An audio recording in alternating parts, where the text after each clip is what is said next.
Welcome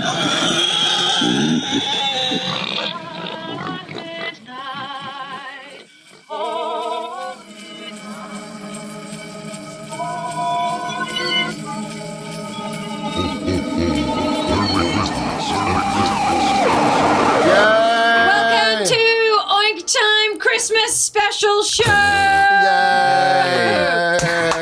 Hey, be enthusiastic. I find a hard time in being enthused about the Yuletide season.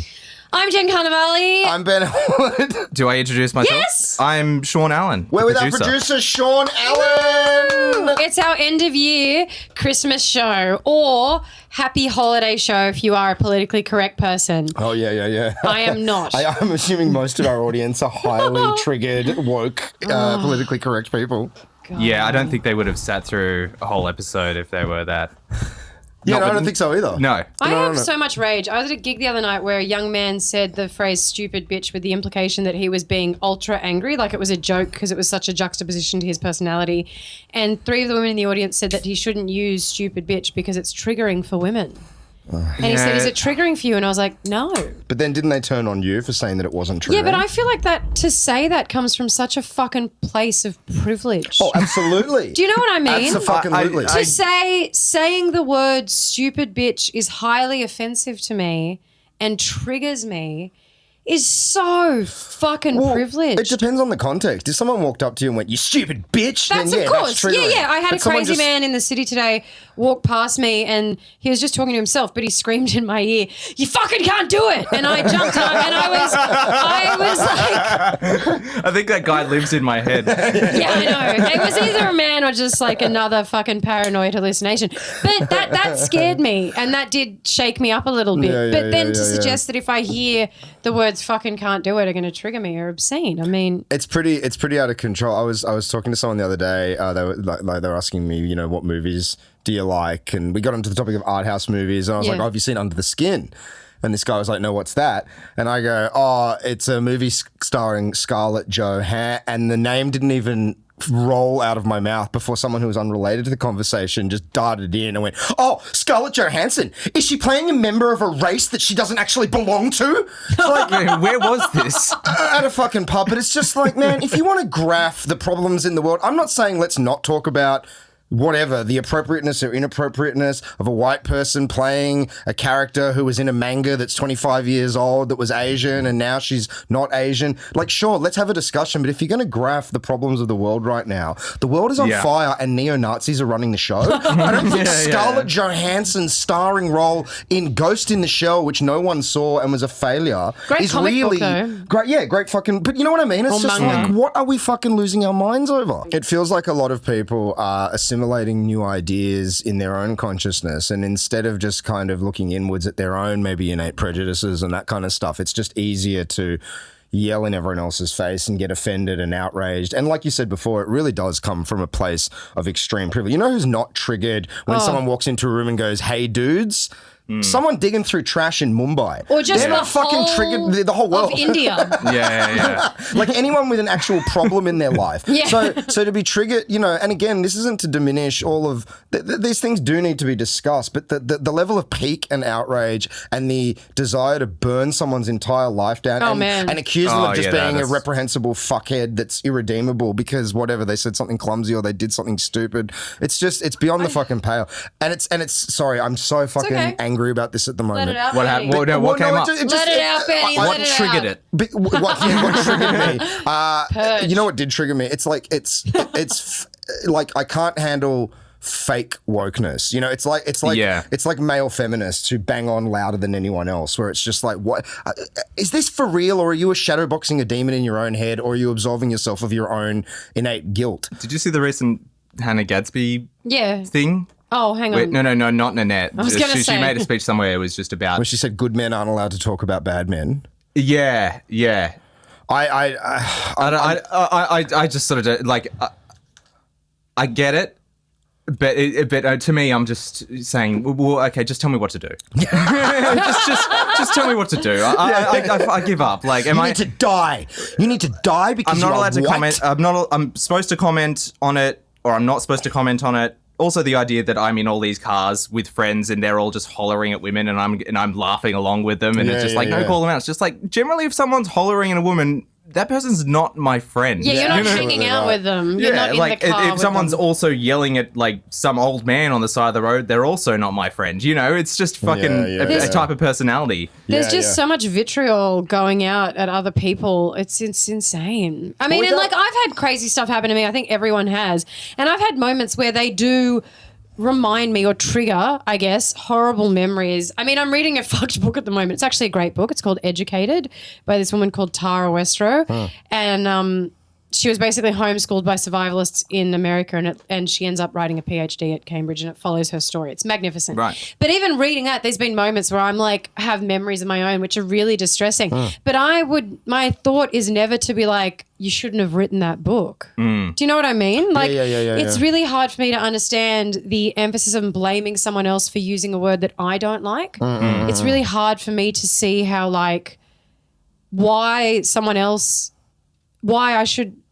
is held accountable to what I want in terms of what I find offensive. Yeah. It's such a foreign concept for me to be like, you shouldn't say that because I don't like it. Well, and it's completely It's like, subjective. you don't know me. Yeah. Like, And I have to psychically intuit it. Like it's just full on. Yeah, it's very, and also it's not taking responsibility. And It's the point that you made. I mean, you said you grew up without your dad, and you know, Father's Day would trigger you. Does that mean no one can celebrate Father's Day? Yeah, exactly. You know, I mean, but it goes on and on and on. Like, you know, do we ban fucking movies because it's offensive to blind people? Yeah. But that's what I mean. If you take all this to its nth No, I degree, know. it's and of course, like, let's just preface it. No one's advocating shouting racial slurs and being an arsehole and blah blah blah blah blah. All of that stuff, obviously, that just goes without and I'm saying. as scared as the next woman of the screaming man in the city. I mean, you know, it's not like I'm like above all that shit. But and it's still scary, and those What did he people say again? are frightening. He just like You're not going to be able to do it? yeah, you fucking can't do it or something.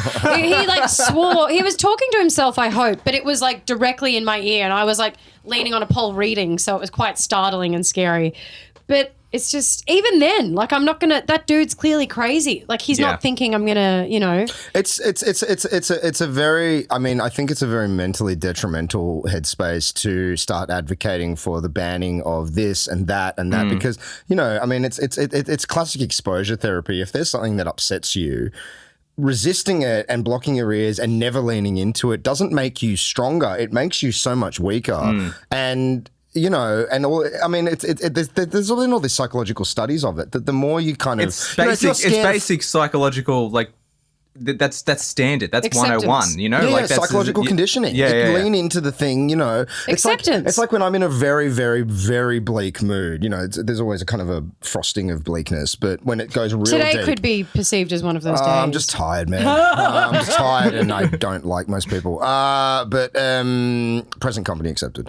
But Fuck, I see. but you know, like for a long time when I would get into, you know, I lose probably 3 months of the year to like just leave me alone mood. Yeah. Like the fuck off. Feeling And in the past, I used to try and, you know, come on, you got to snap out of this and like listen to happy music and all that stuff. And it would exacerbate the mood. It would just make the mood worse because it's this resistance. Whereas now it's, you know, you got to be careful of not being too self-indulgent. But now I kind of like, I read, you know, pretty dark literature and listen to grim music when I'm in that mood, and it actually shakes me out of it a lot quicker because it's acceptance. Well, it's validating that part of your head that's like, I feel like shit, and it's, you know, it's that great moment in Inside Out, you know, where Bing Bong's fucking oh my god, you got to see Inside Out. I've seen, like, I'm terrible with movies. You must see Inside Out. It's one of the greatest, but it's basically I've seen part of it. It's basically teaching children and adults that, like, hey man, like, it's okay to feel sad. Yeah. And the resistance just going, let's be happy all the time, makes you sadder. Yeah. You have to just lean into the sadness, and you lose a day to crying, and then you wake up the next morning, it's like you're taking a big emotional shit. Yeah, exactly. I always remember that bit of Louis C.K. on Conan. He was talking about Triggered. where he was listening. He was talking about in his car, and he was like really sad, and he listened to a Bruce Springsteen song came on, and it was like, and he the automatic thing is to go for your phone or anything like that, and then he lent into the sadness, and it was beautiful. It's cathartic. Yeah, totally. No, it feels great. Do you think that all of this kind of outrage over things that aren't necessarily that outrageous is happening because there are really, really, really big problems in the world right now that are so Oh, you don't even. Yeah, kind of I overwhelming reckon. to even reckon I think with. it's half that and half we've never experienced the freedoms we have now, and we've never questioned gender roles as much, and we've never questioned purpose as much as we have in this moment. And that will continue on forever. But I think within all that unsettled stuff, people are trying to grapple to things that they think are tangible and things that they can clarify Problems that they think they can fix. as right and wrong. And you saying bitch hurt me, so that is wrong, and I'm going to make it right by you saying you won't say it anymore. Like it's, it's the whole thing of like your world's spinning out so you clean your dishes 50 times. It's like the tangible way of controlling. Perhaps it's a mixture of both, but I think it's definitely a mashup. I think it has to do with gender stuff too. Gender's never been talked about more, and it's probably a really good thing, and we might go over the hump into something fabulous, but right now it just feels fucking chaotic. I mean, Well, it's just exhausting. who gives a fuck what who people are fucking? I mean, it was almost easier when people were just kind of like, oh yes, they're friends. Like who fucking cares? Like, Well, with this, there's just with so this many being, goddamn labels. It's like I don't know if it serves in the best way. with this being the end of year Christmas episode, With it being I will- Christmas time. I there was a great point that I think you made, Jen, on the Oh yeah, probably me. No, I'm kidding. on the Jamie Kilstein episode, where there was a point that you all agreed on, which was that the entire world is going through puberty. Yeah, that's my Yeah, theory yeah. that I we're thought going that through was, puberty. I thought that was so succinct. That was a But great don't you point. feel like that? Yeah. It's like everyone's sort of stretching, like people are like trying to stretch out their masculinity and their femininity. They're trying to figure out what it means in relation to everyone else. And they're like, everyone's all hormonal and it just feels like full on. Yeah, no, It's I a know. really fucking hard line to draw because people say things to me like, oh, you don't care about feminism and stuff. And it's like, I am a fucking feminist Yeah. in that I will say whatever I want and I don't care. And I will fight for women's right to feel safe, which I know a lot of women don't. But I think the more you look at those women who do not feel safe in their own fucking home and who've never felt safe because they've come from a home that's horrifying, those women do not need me saying that I don't like it if you say fuck on stage. Yeah. That of is course. not going to help the people who need to be empowered. That's is my that what you angle. mean, coming from a position of privilege? Is that what you Totally. mean? The fact that I am sitting here talking to you guys and then I've got to do a gig later and that I work and I am financially independent and I have a partner who I feel safe with puts me in a very privileged position compared to a great deal of women, and men and children. Yeah. And so to walk around like I've got some fucking chip, like my life is so hard, infuriates me when you talk to those women and men who are not okay, where every day they wake up and they don't know how they're going to get through the day and they have children. And sometimes it's not their choice that they have kids because I know the argument is don't fucking have them. Well, a lot of women don't have choice because it's a great power tool for fucked manipulative men for their partner to be pregnant. So it's just like, don't fucking bitch to me about how you don't like the word, oh, stupid cow, when there's people who are like trying to get by. We're sitting in a fucking comedy room drinking wine on a Monday night at 9:30. Your life is that hard? Yeah, Shut yeah. up. Well, also, I mean, I've seen. I'm sorry, I got so ragey. No, it's the no, no, Christmas no. special. Jesus Christ. People feel a lot of rage over Christmas time, so it's quite appropriate. But what upsets me, and I've seen it happen to you a couple of times, where you've been chewed out for not backing the cause of feminism, and it's like You've been chewed out. Well, Oh yeah. but it's this thing of like Jen is expressing her individual opinion as she feels it in real time. So it's like this thing of like, oh, you're allowed to be a feminist just so long as you're the right type of feminist. Yeah, which I don't even know what that means. That conforms to Yeah. the consensus. And if you're Believe in expressing that something Hannah different, you're a Gadsby bad thing. feminist. And it's like, what? I loved Nanette, but I didn't was great. love all of Nanette. I took issues with Nanette. Yeah. I took but little no, but bits. it's like Does the that Hannah mean Gadsby that thing. I'm like, it's like, who cares? But what I mean is that you've got around the time of that the comedian in Melbourne being murdered. That was horrible, Which was horrible, and then there was Poor this sort of young woman. overall thing saying, men, you need to do more, you need to really stop this. And then you have Hannah Gadsby saying, well, I don't need men to draw the line, blah, blah, blah. And then so it's kind of like, okay, well, which one of those do I take? You know, how far is this supposed to go? Well, I think- in a previous episode that Cam Knight was on, he talked about his concern for his two young sons, growing up in a media landscape that's basically saying, you're disgusting, you're evil, you're an inherent rapist, you're not allowed an opinion. Or And like, his concern of like, that will... Well, they just keep getting told they're bad. Well, yeah, and I mean, that's going gonna, it will politicize a whole, generation of young guys who have nowhere to put all that rage and that testosterone, and it's gonna turn septic. I don't know what the solution is, but it's very. It's an interesting time to be alive. It's an exhausting. It's just enough, right? I mean, enough information, enough technology. Like I'm done. But I think you just have to. I don't know. I don't know, Shaun, because I'm not a man, and I feel like there would be challenges within that, especially in the current climate. But I just choose to do what I think is kind and right most of the time. Yeah. Check my own life and where I'm at and what I'm doing, and then think of people who are just.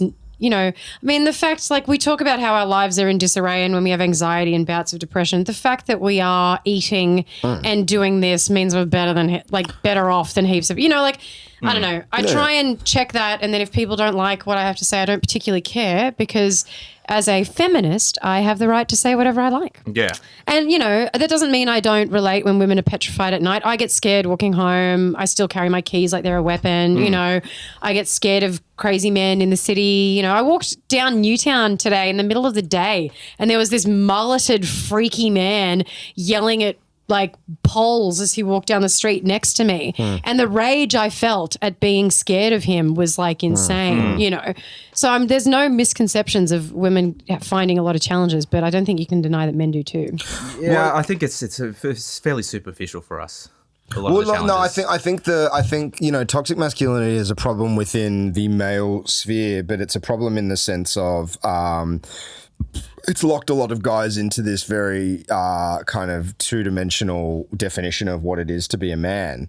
And so I think that's why you see high rates of suicide amongst men when they get into their late 30s, because it's this real sense of, I've known 3 guys in the last 3 years that have killed themselves. Yeah. And all of them 36, 37, and they just hit this point where it's whether it was through mental illness or through just not having a place in life that satisfied them or whatever it is. So there is definitely a crisis of masculinity, and I think toxic masculinity affects all genders. Of course it does. As much as, there's violence directed at women, and there's, all and of children. That. And children, and it's horrific. But, that also cycles back into the male world where, I know a lot of guys that have had the shit kicked out of them walking down the street. Yeah. And again, that's not to equate the two. I hate that you've got to preface and paraphrase every fucking statement. It's fucking exhausting. The worst part is,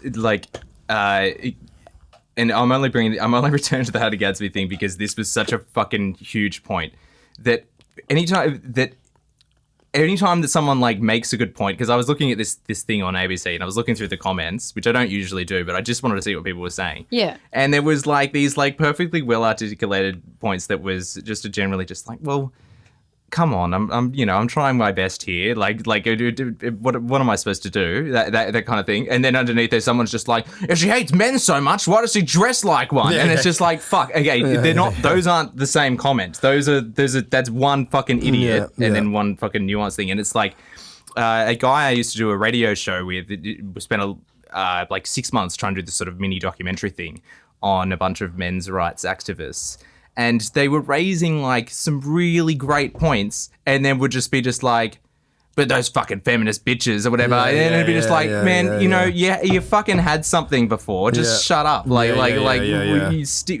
can't you stick to the valid point? Yeah. Because it's nuanced, so it's challenging. But that's the thing. Everything is becoming more and more polarized, and there is really the middle ground is getting, the gulf between the two kind of points of view is getting wider and wider. And so I think it is radicalizing people's thinking. You're either fucking hardcore man that fucking hates bitches. Those feminists need to shut the fuck up, or you're a guy, sawing his balls off in real time and apologizing for even existing. And it's there needs to be that neither of those are good, and neither, the guy cutting his own nuts off is not going to. That's eventually going to turn into resentment and rage, and he'll probably end up fucking, defecting to the other side. I wish I spoke other languages, because I'd love to hear in other countries how this is affecting people, if at all. It'd be so interesting. Do you know what I mean? I don't know. I think the key is just to not broadcast yourself as some sort of woke. But it's challenging. Person. It's challenging. That's part of it. If you see bad behavior, you say something, you don't need to be just like, today I did this. You have to be so careful because that other night, for example, when we were at a comedy club and people were just trying out stuff and this young comic said, the word stupid bitch in a joke. Yeah, and that's the thing. And it was a joke, and it was a joke, and the joke was that he is a calm, gentle man on stage. So the joke was that it was so obscene that he was saying stuff. And he was like, should I make it more extreme and should I say even stupider things? Not even necessarily aimed at women, but should I just say stupid stuff?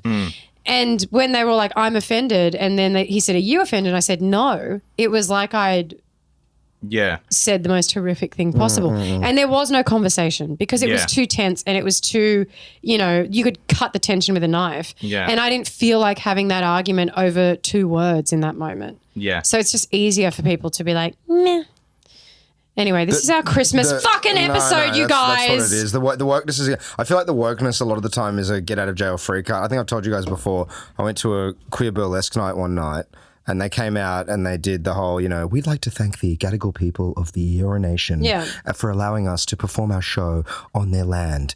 Anyway, on with the show, and there's a woman with her tits out playing a didgeridoo and fucking, rubbing fucking whipped cream into her pussy, and it's like, not sure that the Gadigal people of the Eora Nation would be too thrilled with this little show, but at least you said at least you acknowledged the original landowners, so I guess you're absolved of all guilt. You're playing a fucking instrument that the elders really don't want you to play because you're a woman, but hey, I guess that's a logical paradox for your woke head, so your head's about to explode because, oh my God, they're black, can they also be misogynist? Maybe, I don't know. They're human beings. Yeah. You're fucking, there's such a kind of... So tokenistic. Oh, man, I love that line. Maybe. I don't know. They're human beings. Well, but they are, because there's so much of that as well, especially amongst white people where it's like, have you ever heard of the concept of the magical Negro? No. It's a thing from like early 1900s American literature. Whenever there was a black person, like Song of the South, Uncle Tom. It'd be like the Negro like character, a fantastical, like a magical creature that could give you some wisdom. Because it still eliminates the humanity. Yeah, exactly. And it turns it into like this mythical creature. And there's so much of that when I hear white Australians talk about Aborigines. There's so much condescension and so much kind of like, good on them. Good, and it's just like you don't even realize you're being fucking... You're not being outwardly racist, but you are still bigoted in your thinking. Well, because it's just still still seeing people, I guess, as the other. Exactly. You are not seeing the humanity of the person, or you're not seeing the person as a person. You are seeing a person as the label. As the other, yeah. Even though you are purporting to be someone who doesn't see labels at all, which in fact is a complete diminishment of anyone's culture and experience by saying, I don't see color or I don't see race. Yeah. Well, then you're denying fucking thousands of years of heritage and history. So you're a fucking racist. Yeah. I think the thing is, peoples. Everything is nuanced. Everything has context. You can apply identity politics, but apply it within context. And then you get that in a shirt? What? And I would love to just walk around with that printed on my body. You know how people have shirts where they're like, the future is female. Or like, fuck men. I'd like... Every conversation is nuanced and every conversation is challenging. But we need to have somewhere them in the middle. Can we? Yeah, I'd like that printed. I'd sell them. What font would you I'd use? give them to people for Christmas. Oh yeah, what font? That's right. What colour? Better not be offensive. Yeah, I know. It's deeply exhausting, and I find I am very sick of being hectored and lectured to by people 15 years younger than me that are assimilating ideas that I assimilated in their age and have gone well past. Yeah. You know what I mean? It's that thing where it's like... I think I've said it to you guys before. It's like when I was 20, I might have thought I was smarter than everyone. Yeah, and I might have rolled my eyes inwardly at people that were in their 40s. Yeah. But it never would have occurred to me to march up to a group full of people who I wasn't even a part of the conversation. And go, excuse me. It happened at the factory. Does this happen at comedy clubs all the time? Because it doesn't seem to happen to me. It happens at comedy. It happens in workplaces. Yeah, I mean, it's unbelievable. People not as much to me, but I don't know. I mean, but I've seen it happen quite a bit. I know what Ben's referring to. When we both started comedy, there was just an unspoken rule that you just respect the people who've gone before you and who've done it for longer. And I also grew up with that WOG mentality where it's like you respect your elders. You don't dare be rude to people because they've lived longer, they know more. And I think that's probably gone now. It's crazy. We were in some circles. When we did one of our live shows, one of the ones that didn't go to air with Dave Eastgate and Beck Charlwood. Oh yeah. after the show, we were out in the courtyard, and me and Dave were talking about his roommate, who is I can't remember. I think he's from Mozambique, and I can't remember how, but that was completely integral to the story that he is from Mozambique. Yeah. And we're talking, and then I remember this. And then Eastgate says something like, "Oh, my Mozambican roommate," and a guy from like 5 meters away, who had nothing to do with the conversation, a real piece of shit. I don't like him at all. Fucking just like literally like yells out over the tops of like 10 people's heads and go, "Oh, is it relevant to say that he's from Mozambique?" And it's like, Jesus it fucking Christ, man. is. Yeah, and you're not because part of this conversation. he just moved here, and his story is about Mozambique.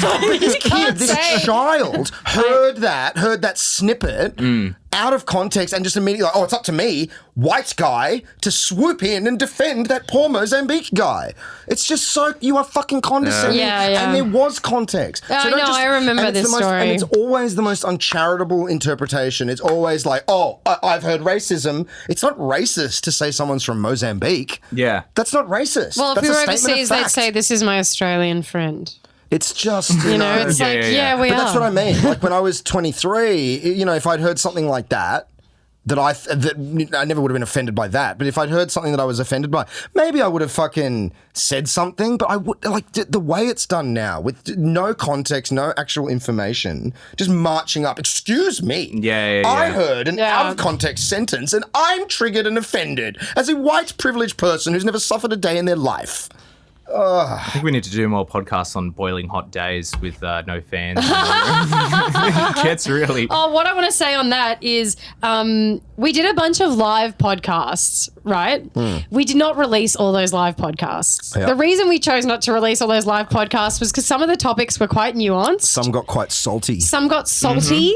Some discussed things that people found were too personal and they didn't want to be out on the internet. But these live podcasts will continue in 2019. So if you want to see the shit that we're too scared to put on air, which after this conversation, people are like, what are they fucking talking about? Yeah. But we're going to be doing live shows next year, which is exciting. Yay! Yes. And so that's the reason why a few of them that we've talked about haven't quite made it to your earbuds, because they just seemed a teeny bit inappropriate. Well, there was one that, it all came together right at the end. But unless you listen to the entire episode, you might be, it might be interpreted as slightly And also, problematic. people get a bit boozy and a bit drunky, and then the prospect of people hearing them say stuff they might regret. Yeah. Before we move to Christmas, we're closing the door to 2018. Do you guys have any final thoughts on 2018? It wasn't a bad year. Ben is rubbing his face like a man who's just like found out the worst news. Well, I've basically, for me, my consciousness this year was just surrendered to all things Trump. Me too. And I messaged Really? Shaun the other day. Yeah. Ben's the only other one who understands my complete addiction to Trump news. Well, for me, it's like, you know, ever since I was a little kid, I was very obsessed with Nixon. And I love Nixon. Obsessed with I Nixon. don't like Nixon, but I love... Yeah. Because Nixon. it's just that Shakespearean thing of like, oh my God, someone raised to the highest ranks of the land and became undone by their own inherent self-loathing. Like, it's so amazing. delicious. Yeah. And so to be living now where it's like Nixon on steroids 2.0. and it's like, I mean, Donald Trump is the only name you can reliably punch into Google every 4 hours and you'll see some new scandal or something. Yeah. And it's like Garfield became president. It's like, fucking believable. Fucking fictional character. So most of my year's been swallowed by that. Wow. And I don't know, what else? I went to Dark Mofo. That was great. Yeah, cool. Shaun? It's been an interesting year. Producing this podcast has been something new. Be nice. No, it's well, Jen, I didn't know you till July, August. Yeah, you know, so we kicked it off really. Yeah. So this has been a fun thing to be involved in. We are eternally grateful for your role Indeed. in this For my podcast. microphones. No, for everything you do. Yeah. Basically, if anyone doesn't know, this wouldn't happen without Shaun. At all. There's It would be- evidence of that. It would be me and Jen going, we should really do a podcast. And then recording it and then just letting it sit. Yeah, just a For word of 3 advice to everyone. years. If you're sitting at home going, I think I'm going to start a podcast, fucking don't. Yeah. Because you're probably not going to. You're hard. going to go and do all the. You're going to start researching, be confused, and then you're just going to stop. It is The challenging. amount of people that walk up to me and just be like, "Oh, I'm starting a podcast." I'm like, "You don't know, you're fucking not." Yeah. I've had people come up to me like, so like, you know, I just record it into my phone. Like, can I just do it like that? It's like, yeah, you could. You can. You know what's crazy is before we met you, Shaun, Ben and I had done every step of a podcast without reaching its final step. Like it took like 6 months to get the Libsyn account. We got the Libsyn account. It took another 6 months for me to fix up the Zoom. We got the Zoom. 4 years ago, we interviewed Brendan Burns. Who's our first interview subject? And we pretended like the podcast already had legs because Brendan was like, well, does it exist? And we're like, yeah, it fucking exists. Yeah, it's out there. And he's like, I want to promo my show. And we're like, let's fucking do it. We hung out with him in Coogee. We recorded it for like 2 hours. It never fucking went anywhere because we couldn't figure out how to continue the steps on. Yeah. So the fact that this even happened and the fact that we're all still talking to each other, like we're all still talking to each other, we're all still friendly, and we're all still in a room smiling at the end of the year, I think is a huge accomplishment. Wow. Well, thank you for having me on board because it's been fun and it's been great because like I'm a huge comedy fan and it's also been good because I haven't really been that engaged with the Sydney scene. Like I've always been a huge comedy fan, but it's never been a local thing for me, not like music is. The Sydney comedy scene is strong, man. Yeah, it's great. Yeah. Like discovering all these comedians that by rights I should have known, but like it's as healthy here as it is anywhere. Oh, fuck yeah, definitely. It's healthy. Yeah. It's unhealthy too. But that's what makes it so good. Well, but you know what? I'm also not I'm not delusional enough to think that I could become a comedian. Do you know that there's a lot of people that because everyone thinks that they can be. Don't get me started. There is nothing more fucking irritating than when you meet somebody who has no interest in comedy at all, none, and then you talk to them and then they find out you do comedy and then they end the conversation with going, I've always thought about doing comedy. I've been told that I'm kind of funny and I'm a great storyteller. I consider myself a bit of a comedian. Never done a gig. Never will. And it makes me want to punch myself in the face. It's like when you talk about band work, Shaun, and me going, yeah, I've had a fiddle on a guitar. I sing in the shower. I think I might become the lead singer of a band. It is not the same thing. It's only with comedy. And music, I reckon, a bit. Well, it takes years of introspection. It's the same thing. Because people think with bands, they're like, oh yeah, I can play a drum. And you're like, not the same. But it's like all the pieces that are in your head for comedy to work, which is experience, time, self-hate, doubt, desire for rooms full of people to tell you you're a good boy. Exactly. It's the same thing, but it also takes. I mean, I think with band, it's kind of simpler because if you're doing a live gig, you have, I mean, me as a drummer, I have a drum kit in front of me. It's a lot less, I'm less exposed, but it also takes the coordination of lots of other people. You need to have the right gear. You need the amount of things that have to go right for it to be a good band. I've been in so many bands and I joined them and I quit them within a few months because I'm just like, nah, this is going to be a waste of my time. What, like the politics or the dynamics of the group? More that just like you think of the list that the things that need to be working are, everyone needs to be on board with the same style. Everyone needs to be proficient at their gear. They need to have good gear. They need to be able to expand. They need to be able to change in the same direction and veer in the same way. They need to be able to respect each other's opinions. They need to work hard. They need to work at home. They need to rock up. They need to sacrifice time. And you need to get along socially. And so just the list of things that need to be right is so long. But all that with comedy is it's an equally long list, but it's in your head and most of it comes down to experience. Yeah. And I think that's the thing, when you first start out, that's what you don't realize. You think, that people tell you quickly. Yeah, or they used to. Yeah. No, they probably offend you now. Yeah. Oh yeah. When you first start, before I ever did a gig, it was like, oh, it'll be easy. It'll be like walking into the lounge room with my 3 best friends and just talking about my day. I can't believe you thought that. When I first started that, yeah. And that's always been the goal in the end, is to make it essentially like that for me, where I walk on stage and don't really know what I'm going to do. But you don't realize it takes like a lot of failing to get to that point. I think I was lucky that I came from like theatre stuff because I just read a show with Mads and people said to do it in stand-up rooms. And so that helped heaps because I didn't have an expectation of me being funny. Yeah, right. So I was just like, oh, people say it'd be better in a stand-up room because it's like a loose comedy show, but I never saw myself as a comic. So I felt like it was way safer for me than people who go into it as stand-up straight away. It took a while, the person I worked with, it took a while for us to get into the rhythm of it, of stand-up, really. And I liked that straight away. Like, I was like, oh, I love this. Like, I love... What did you want to be, like, before you had aspirations to do comedy? Like, I didn't even have the... Wasn't a planner. But no, were you like How old are you theatrical when this shows happened? or what? No, it's like I was in high school, didn't talk to people, discovered friends at all, discovered friends in like drama, and wrote something for like an HSC thing, and the teacher was like, "Oh, this is like stand up what you've written," and I was like, "I don't understand that, but okay." Stand what? And then I did a show with a friend for fun. Like Madeline was like, "Hey, do you want to write a show and we'll go to Adelaide for fun?" And I was like, "Yeah.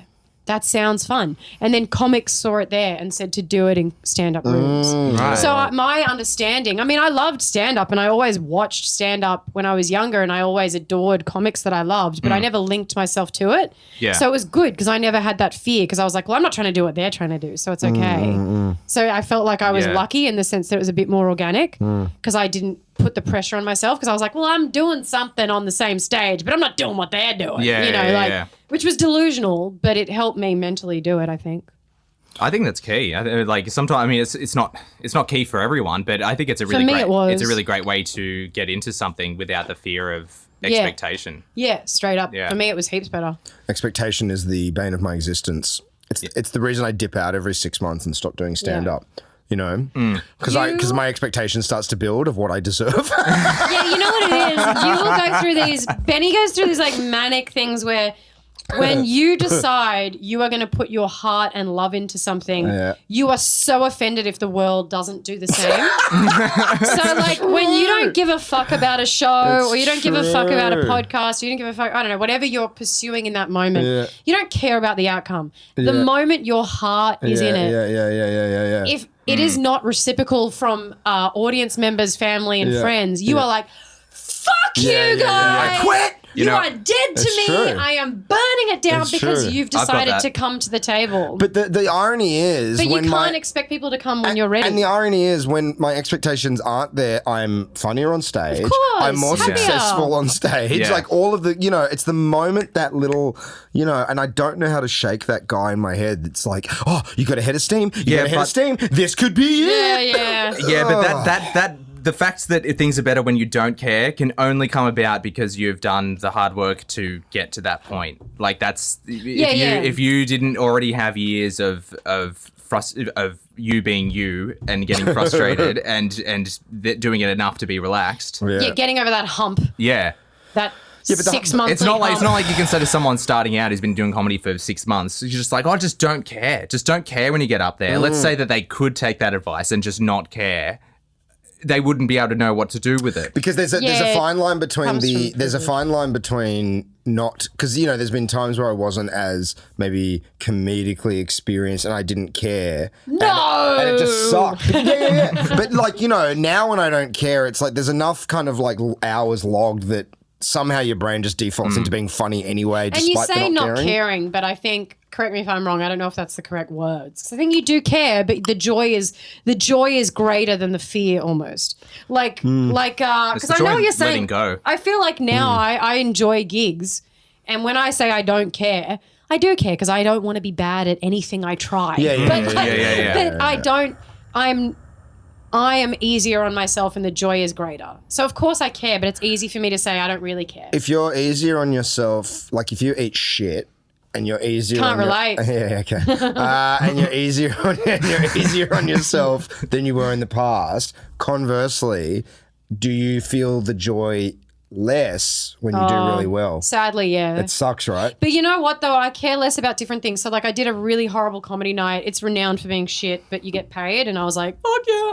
So I went to go do it. And the other two people, the MC and the headliner was like, man, you don't care. You just, like, pushed through and didn't give a shit. Like, that they were kind of quiet. And they were like, and I was like, yeah, I didn't care.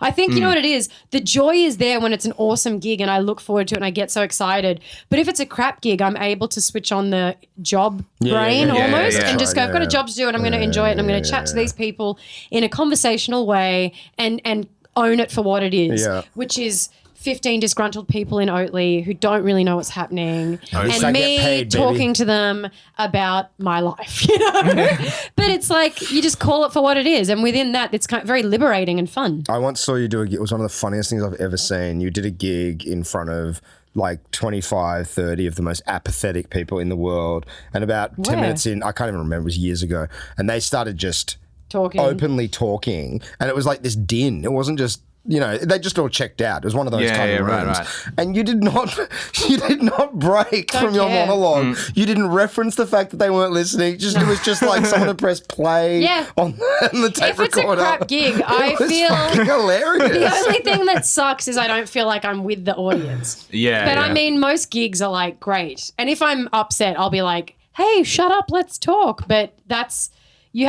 I feel like I've done it for long enough now where I can gauge the crowds where, like I talk about Oatly, but that gig actually was okay because I could gauge the crowd enough where I was like, they're shy, and if I talk to them, they'll engage, and it'll be fun for those people, little group or that little group. Where there's other gigs where you're like, they're watching the TV and playing pool, and a room runner's chucked a mic there and they don't know what's happening. So I'm just going to fucking glide through this like I'm ice skating because they don't care. They don't even know we're here, You just judge it for each room that it is. Yeah, I mean, that's an advantage to be with the band that I'm in. The music, we're so loud that there's no chance of. So even if we play a gig and it's on like a Tuesday or something and there's hardly anyone there and you don't really care, but that's kind of liberating. But at the same time, no one has the option of switching off or talking or anything, because if they talk to each other, they're not going to be able to hear it. So it's this strange kind of commanding things where you do go on autopilot, but I don't know what point I'm making. I'm just saying I don't have I don't have that experience. Do you buzz after a great gig? Yeah, I buzz after every gig. I think I come out of every gig thinking it went terribly, but I still have the adrenaline. Because with my band, we don't stop, so it's like there's no breaks. It's one song kind of. I've been like a million different songs, but everything is linked together, and there's songs between songs, and it doesn't stop. So I destroy myself as the drummer. Like you're dead by the end. I'm completely dead, but I'm still but that's the kind of, everyone always jokes that the only time you can get me to come out and have a good time and drink is after a gig, because that's the only time that I really want to be like, hey, let's all hang out, like even if it went terribly, I'm just like, fuck it. And you're too exhausted to be anxious. I do still buzz after a great gig. I don't. I don't feel really. anything. I've seen you. I feel it when I'm on stage. The best one. Did I tell you guys what happened to me after the big Stanhope gig? I was there. Yeah. So a week and a half before I opened for Stanhope this year, and it was at the Hayden Orpheum, which is the cinema I grew up in. It was like the most important gig I've ever done in my life for my hero in my childhood theatre. And about a week before it, I got a message from my doctor going, have you had a pelvic CT scan lately? Because your CR19 levels are through the roof. CR19 is a test that they give people for determining whether they have pancreatic cancer or not. And so for a week, I'm like, I've got pancreatic cancer. I'm going to fucking die. And when I get to the venue, I go backstage and there's two ladies back there who kind of are part of the whole theatre and everything. And they're kind of crying and drunk. And I'm like, oh, what did you guys do today? And they're like, oh, we went to a wake for our dear friend who died at the age of 37, age. And I didn't. As soon as I heard it, I was like, I didn't even need to ask the question because I know what he died of. Yeah. And I was like, what did he die of? Pancreatic cancer. God. And this is like 15 minutes before I go on stage. I'm like, this is a sign. This is a fucking sign. This is the last great gig I'll ever do. And I do the gig and it goes amazing. And literally, like, I stepped off the stage. I brought on my hero. He was like, you're fucking great. I didn't enjoy it for like 3 seconds. I immediately defaulted straight back into, I guess this is it. That was infuriating. It was just the worst. And I was so excited for you. It was a wonderful experience. When I got to do it, I was so excited. And I was like, are you excited? And Ben, even when I was doing it, was like, yeah, you'll be fine. And I was like, thought I had pretend to be excited cancer. for me. Just so everyone understands, before every single podcast, Ben is just like, oh, I'm not in the mood. Like every single one, like literally I don't think there's been one. You didn't say it today, actually. Yeah, he did before when you were But you know what? I'm glad that you do that because I thought that I was always negative, so it's nice that you can out negative me. Well, but someone once said to me, I know you'll do shit on stage when you're not standing on the side going, this is going to suck, man. The moment I'm like, yeah, this is going to rock. I walk out there and just eat shit. You should never, ever think that before you go on stage. And I don't like people who do. Think that they're going to do well. Yeah, fuck those people. Yeah, because I don't feel that, so I don't want them to feel that. What was I going to say? Christmas. Because I do have to run to a gig soon. Christmas time. I have nothing to say about Christmas. Yeah, you don't care about Christmas, do you? No, neither do I. Angry Jew. Putrid fucking Do you holiday. like Christmas? I do not like Christmas. I love Christmas. If you had children, Why? if either of you guys had Because children, I don't know, it feels like it's a time when people shut up and don't scream at each other. It's probably just my Really? personal don't. experience. That's the time they it do scream at accentuates. each other. No, I loved it. If you guys had kids, would you raise them to believe in Santa Claus? Sure. Probably. Of course. Oh, wait. Oh, no. I'd rather be the fucking Grinch of values? fatherhood. No, it's not Tell the Grinch of 2-year-old fatherhood. that there's no I fairy. think exactly. There's Tell no them, there's enough fantasy, fucking there's no magic in the fun. world. You don't need fucking fictional stories. It's that the they only thing of magic that kids get now. I have kids, get you're not near them. Fucked. Teach them about atoms and the ever fucking Atoms? expanding infinity of the universe. That's At what magical age enough. are you going to teach them about atoms? Do you know what Santa Claus indoctrinates in children? The lesson learnt is, mum and dad are fucking liars, and look at the lengths they'll go to deceive me. You're projecting the long-term so hard. consequence of that fucking myth and that lie is putrid, and I think it's not fucking You good to teach are children. projecting No, some to- funky shit from your mother. Fuck that shit. To put Oh you my back, God. to put your point back to yourself, there is enough fucking problems in the world that you're focusing on Santa Claus. Thank you. Thank you. no. Well, we're I talking took about my Christmas. nieces. My nieces went and looked at the windows this morning at David Yeah, Jones. let them look at the windows. And They don't need to had believe in a creepy the man most- climbing down the chimney at It's night. not- My niece Nice. also loves Harry Potter. Should she not believe in that either? No, that's different. She knows that that's that's a book. different. She doesn't. No, her parent isn't going. Harry Potter's real. He's But real. my sister's not saying Santa Claus is real. She's just taking her and the child creates it I'm not themselves. into it. I'm not into it. I think it's fine. Like I think it's my nieces fabulous. and nephews, you know, they like Santa Claus. I think it's a fun thing, and they'll figure it out. It's a fun thing, and they will figure Do you it remember when you out. figured it out? No, I was quite young because I I remember remember. the moment. I remember helping my mum. But you know what? Yeah, that's why. Look how fucked up he is from that one fucking moment, it Sean. so clearly. That's what this is about. Your little weird trauma. No, I it remember wasn't trauma. I was being like young. very calm about it. I didn't loved give a it shit. because I had a big family. I remember the year when my mum on Christmas Eve was like, "Do you want to help me wrap the presents for like my little siblings for Michael and Cassandra?" And we were wrapping them. She's like, "Oh, right from Santa." And I remember being like, "Oh, I get it." Yeah, And I didn't give a shit. Mum was so funny. I remember we were driving. I remember it so clearly. I would have been like 5, and we were driving past. And did she go, Chatsworth. "There's no fucking Santa. Yeah, pretty There's much. no happiness, Pretty Benny much. boy." We're sitting in the car and we're just silent. And I just looked down and went, "Santa's not real, is she?" And she just goes, "Nah." For one, you thought she was a woman, so that was your is first very, mistake. very progressive. Is she? Santa's, Santa's not real, is she? Oh, did I say that? I don't know. It's fucking 3:30. I like Christmas time. I think it's nice. I like buying people that I care about gifts, and I like eating with people, and I like that it's an excuse to catch up with people and have a merry drink. And I merry drink? enjoy it all. I love it. I love it. That's nice. Like, I have a Christmas tree. You saw my Christmas tree. It's lovely. That's good. It's really a plastic nice. piece of shit that you bought from Target. Who gives a fuck? So is everything we're wearing. Who fucking Yeah, cares? And I bought it from right. Aldi. Sorry. Oh no, I was just going to say, coming from a family with divorced parents, which does not make me special in any way. You know, That the makes me most too. very population. average. We're all children of divorce. And they do not enjoy it. Christmas becomes a time for conflict and jealousy and strange exclusions and I guess, yeah, I can relate to all of that more than you know. I'm but sure. I think I don't experience that now through a lot because of a lot of reasons, and a lot of them have to do with just choices I've made. And so I think now I'm kind of like, I choose to celebrate these things because when I was younger, they were rather turbulent. that's fair enough. I think I like it So- more because there's kids around. Yeah, and Christmas is fun with children, of course. The magic's there. Yeah, that's what it's all Fuck about. off, there is magic, Ben. Magic. It's magic for the Magic kids. of consumerism. It's magic for kids. It is magic for kids. And like that's all that really matters. So that's the part of Christmas that I think is really nice. The part of Christmas that I think is not so nice is when adults get jealous and Well, they're not invited. They can fuck right It off. doesn't seem as aggressive as it used to be. I would say that.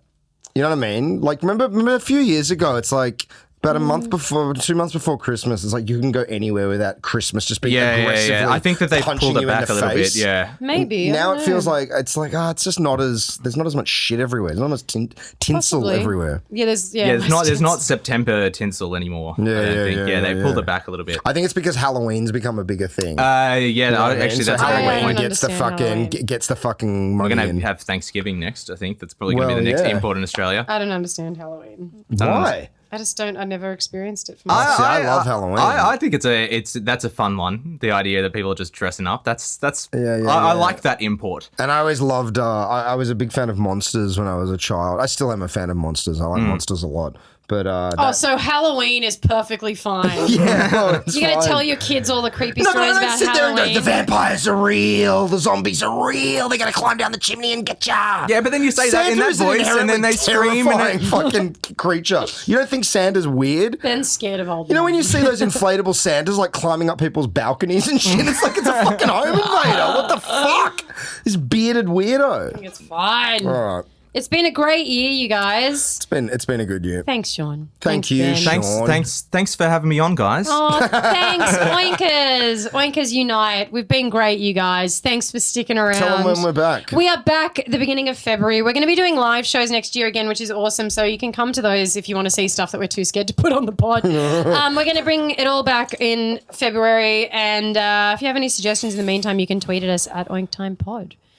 But yeah, happy Sounds good. Christmas and happy New Year, you guys. Happy Hanukkah, everybody. Happy Hanukkah. Happy Hanukkah. Happy holidays. Yes. Happy seasonal joy.